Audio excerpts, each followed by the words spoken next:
ஒரு சாதனையாளர் நிகழ்ச்சியில உங்களை சந்திக்கிறதுல மிக்க மகிழ்ச்சி. கடந்த 35 ஆண்டுகளாக தனிக்குடன் சேர்ந்து பயணம் செய்து கொண்டிருக்கும் அசோசியேட் டைரக்டர் அவர்களின் பயணங்களை பற்றியும் அவர்கள் சாதித்த பல சாதனைகளை பற்றியும் அவரிடம் நேரடியாக கேட்டு தெரிந்து கொள்ளலாம். வாங்க நிகழ்ச்சிக்கு போகலாம். வணக்கம் சார். உங்களை பத்தியும் தனிகையில நீங்க எத்தனை வருஷமா டிராவல் பண்றீங்கன்றதையும் கொஞ்சம் சொல்றீங்களா? சொல்றேன் மேடம். என்னோட பேர் ஆர் பாபு மேடம். நான் 2002 வந்தேன். அதுக்கு முன்னாடி பார்க்கணும் நான் தனியார் கம்பெனியில் ஒர்க் பண்ணியிருந்தேன். மந்த்லி 8,000 ரூபாய் சம்பாரிச்சேன். அது செய்யறப்போ நான் சை ஜாப் மாதிரி ஒர்க் பண்ணியிருந்தேன். ஒர்க் பண்ணும்போது இடம் வாங்கணும் வந்தேன். ஃப்ரெண்டு கிட்ட வந்தார். அவர் மூலியமாக நான் இடம் வாங்கினேன். வாங்கிட்டு 2 மாதம் பற்றி என்னை லிங்காக போட்டாங்க. லிங்காக போட்டதுனால என்னோட ஃபஸ்ட்டு நான் சொந்தக்காரர் பார்த்தேன்.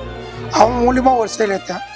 அவர் ஒரு 4 பேர் சொல்லி விட்டனால அந்த மூலியமாக நான் சேர்த்து சேர்த்து இதில் அப்படியே கண்டினியூ பண்ணிட்டேன். அந்த வேலையை விட்டுட்டு வாரம் அந்த ஜாப் செய்கிறப்போ மந்த்லி 8,000 ரூபாய் சம்பாரிச்சிருந்தேன். இப்போ இவங்க மந்த்லி 50,000 சம்பாரிச்சு லைஃப்பில் செட்டில் ஆகிட்டேன். தணிக்கைக்கு வந்த பிறகு உங்களோட என்னென்ன கனவுலாம் நினைவாச்சு? அதாவது நான் வரப்போ கவர்மெண்ட் ஸ்கூலில் தான் நான் படிச்சுட்டு இருந்தேன். இங்கே சம்பாரிச்சு எங்கள் பசங்களை பிரைவேட் ஸ்கூலில் தான் படிக்க வைக்கிறேன். வருஷத்துக்கு கணக்கு போட்டால் 1,50,000 ரூபா ஆகுது. அந்த 1,50,000 ரூபா வரப்போல இங்கே நான் சம்பாரிச்சு ஓரளவுக்கு பெரிய ஆள் தான் ஆயிருக்கு. எங்கள் பசங்களை எனக்கு கூட சேர்ந்து ஹெல்ப் பண்ணுறாங்க. தணிகையில நீங்க மட்டும் தான் டிராவல் பண்ணிட்டு இருக்கீங்களா? உங்களுக்கு உங்க ஃபேமிலியோட சப்போர்ட் ஃபுல்லா கிடைக்குதுங்களா? இல்லை மேடம், கூட சேர்ந்து போனால் என் பையனும் கூட சேர்ந்து ட்ராவல் பண்ணுறாப்புல சப்போர்ட் பண்ணுறாப்புல. புதுசா இந்த ஃபீல்டுக்கு வரவங்களுக்கு நீங்க என்ன சொல்ல விருப்பப்படுறீங்க? அதாவது என்னோட இதுவை சொல்லி அவர் வர வைப்பேன். வர வச்சு நான் எப்படி பயணம் பண்ணுறோம் அந்த பயணத்தை அவரை சொல்லி அது மூலிமா ஃபஸ்ட்டு சொந்தக்காரை போய் பாருங்க.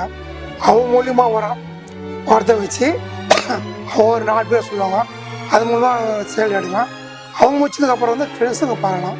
இந்த இடத்துல இப்போ நீங்க யாருக்கெல்லாம் நன்றி சொல்ல விருப்பப்படுறீங்க? அதாவது என்ன இட்டு விட்டவர்கள் அவனை நன்றி சொல்றேன். அவர் மூலியமா தான் நான் சம்பாரிச்சு இந்த பிறகு அந்த நன்றி அவருக்கு தான் போய் சேரும். ரொம்ப நன்றி சார். இவங்கள மாதிரி தனிகுடன் சேர்ந்து பயணம் செய்து கொண்டிருக்கும் பலருக்கு இந்த சாதனையாளர் நிகழ்ச்சி கண்டிப்பா பயனளிக்கும். மீண்டும் அடுத்த வாரம் ஒரு சாதனையாளருடன் சந்திக்கலாம். நன்றி, வணக்கம்.